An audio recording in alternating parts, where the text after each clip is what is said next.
आज से 13 साल पहले 2 मई 2011 को जब पाकिस्तान की एबाटाबाद में अमेरिकन सोल्जर्स ने दुनिया के सबसे खतरनाक आतंकवादी ओसामा बिन लादेन को उसके ही घर में घुस के मारा था। देखो हुआ कुछ ऐसा था। ओसामा बिन लादेन ने 1993 से 2001 के बीच 3 खतरनाक आतंकवादी अटैक किया था, जिसमें सबसे पहला था साल 1993 में वर्ल्ड ट्रेड सेंटर अटैक, दूसरा था साल 1998 को यूएस एम्बेसी अटैक और तीसरा सबसे भयानक था 9/11 अटैक। फर्स्ट अटैक में टोटल 6 लोगों की जान गई और हजारों संख्या में लोग इंजर हो गया, और सेकेंड अटैक में टोटल 224 लोगों की जान गई और 4000 लोग पूरी तरीके से जख्मी हो गए। और साल 2001 में 3000 लोग मारे गए और हजारों लोग जख्मी हुए थे।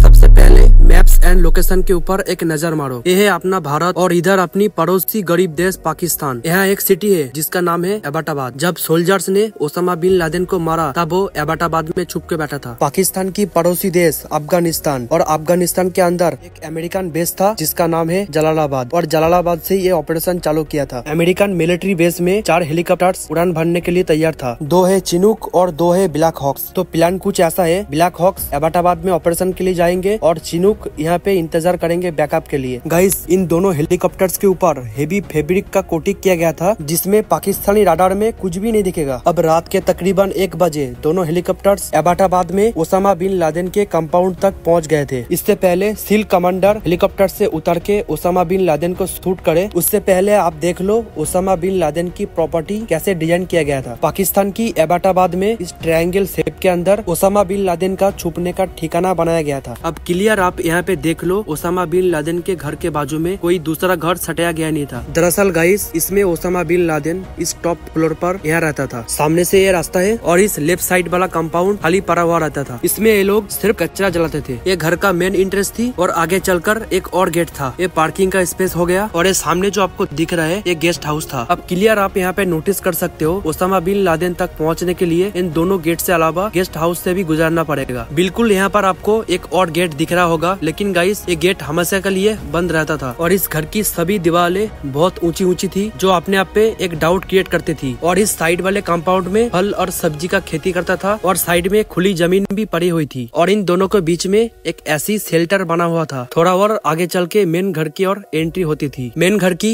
3 मंजिला इमारत थी जिसमें ये ग्राउंड फ्लोर, ये फर्स्ट फ्लोर और ये सेकेंड फ्लोर था। असल में गाइस, ओसामा बिन लादेन को पूरी दुनिया से छुपाने के लिए पाकिस्तान ने सपोर्ट किया था। दरअसल गाइस, ओसामा बिन लादेन का जो घर था उससे 1 किलोमीटर दूरी पर ही पाकिस्तानी मिलिट्री एकेडमी था। ये जो 2 ब्लैक हॉक हेलीकॉप्टर्स आपको दिख रहे हैं, इनमें से एक का नाम था चौक 1 और दूसरे का नाम था चौक 2। सबसे पहले चौक 2 ओसामा बिन लादेन के मेन घर के एंट्रेंस के सामने होल्ड करने लगते थे, जिसमें से अमेरिकन सोल्जर्स को नीचे ड्रॉप किया था। गाइस, इस चौक 2 हेलीकॉप्टर्स के अंदर टोटल 12 सील्स थे। सील्स यानी अमेरिकन का बेस्ट सोल्जर। सिमिलरली इस चौक 1 हेलीकॉप्टर्स के अंदर 12 सील्स और थे। ओसामा बिन लादेन के घर के सामने वाले गेट के सामने कुछ बंदे को उतारने के बाद जो बचे हुए सील्स थे उसको सबसे पहले घर के छत के ऊपर लैंड करवा देता है। ये सब करने के बाद चौक 2 का काम खत्म। अब बारी है चौक 1 हेलीकॉप्टर्स का। गाइस, चौक 1 का प्लान कुछ ऐसा था, ओसामा बिन लादेन का सामने का जो प्लॉट है उसी पर ही चौक 1 को लैंड करना था। लेकिन गाइस, चौक 1 हेलीकॉप्टर्स कुछ टेक्निकल खराबी की वजह से साइड के कंपाउंड में भी क्रैश हो गया। उसकी पूंछ दीवार के ऊपर गिर के टूट गई। लेकिन हैरानी की बात तो ये है, इतना बड़ा क्रैश हो गया लेकिन घर के अंदर किसी को कुछ भी मालूम नहीं पड़ा। सबसे पहले ये जो गेट है इसके ऊपर बम लगा के इसको ब्लास्ट करते हैं। उसके बाद इनको सामने एक और गेट मिलता है, उसको भी ब्लास्ट करके वो आगे की ओर बढ़ते हैं और इस पार्किंग एरिया में आकर इस गेस्ट हाउस को अप्रोच करते हैं। सील टीम गेस्ट हाउस को सिक्योर करने के लिए जैसे ही आगे की ओर बढ़ी, अंदर से कुछ आवाजें सुनाई दे रहा था। जैसे ही कमांडर्स अंदर जाने लगते हैं, अंदर से AK-47 की बुलेट की बारिश होने लगती थी। ये बारिश करने वाला व्यक्ति था अबू अहमद अल कुवैती। इस गेस्ट हाउस के अंदर टोटल 4 लोग मौजूद थी। 2 बच्चे जिसमें बोरी में ढक रखा था, अबू अहमद की बीबी और खुद Abu Ahmed. Abu Ahmed Osama bin Laden का राइट हैंड था। रिस्पांस में जब सील टीम काउंटर अटैक किया तब अबू अहमद को गोली लगती है और वो तुरंत स्पॉट डेड हो जाता है। फिलहाल के लिए अबू अहमद की बीबी को बंदी बना लेते हैं और आगे ऑपरेशन को कंटिन्यू करते हैं। गेस्ट हाउस को सिक्योर करने के बाद में कुछ सील मेन घर की ओर बढ़ते हैं और कुछ सील पीछे वाला गेट ओपन कर देते हैं और फाइनली सभी सील्स ओसामा बिन लादेन को मारने के लिए मेन बिल्डिंग की ओर बढ़ते हैं। जैसे जैसे ही ग्राउंड फ्लोर में एंटर करते हैं, सामने अबरार दिखते हैं और ग्राउंड फ्लोर में अबरार थी, उसकी बीबी थी और कुछ बच्चे मौजूद थी। अबरार उस बंदे का छोटा भाई था जस्ट अभी जिसको मार गिराया था। अबरार को देखते ही जैसे ही सील टीम ने फायरिंग शुरू की, उसकी बीबी सामने आ गई और उसकी तुरंत स्पॉट डेड हो गई। बीबी के मरते ही सील्स ने अबरार के ऊपर गोली चला दी और उसका भी डी एंड कर दिया। अब आगे बढ़ते हुए सील्स फर्स्ट फ्लोर की ओर जाने लगते हैं। फर्स्ट फ्लोर पर ओसामा का सागा बेटा मौजूद था जिसका नाम था खालिद, और खालिद को भी उसी जगह पे डी एंड कर दिया। उसके बाद सील्स टीम जैसी सेकंड फ्लोर पर पहुंचती है तो देखती है ओसामा बिन लादेन अपनी दोनों बीबी के पीछे छुपा हुआ था और सील्स ने मौका मिलते ही ओसामा बिन लादेन के सर में 2 गोली हेडशॉट लिया। गोली लगते ही ओसामा बिन लादेन चित पड़ा हुआ था। ओसामा का ये हालत देखकर उसकी बीबियां उसकी शरीर के ऊपर लट पड़ जाती है। सील टीम आगे बढ़ते हुए कंफर्म किया था क्या ओसामा बिन लादेन ही था, यहाँ कोई और। जैसे इस बात का कंफर्मेशन मिली, तुरंत सील टीम ने अपनी सैटेलाइट फोन की माध्यम से अमेरिका को बोला, जेरोनिमो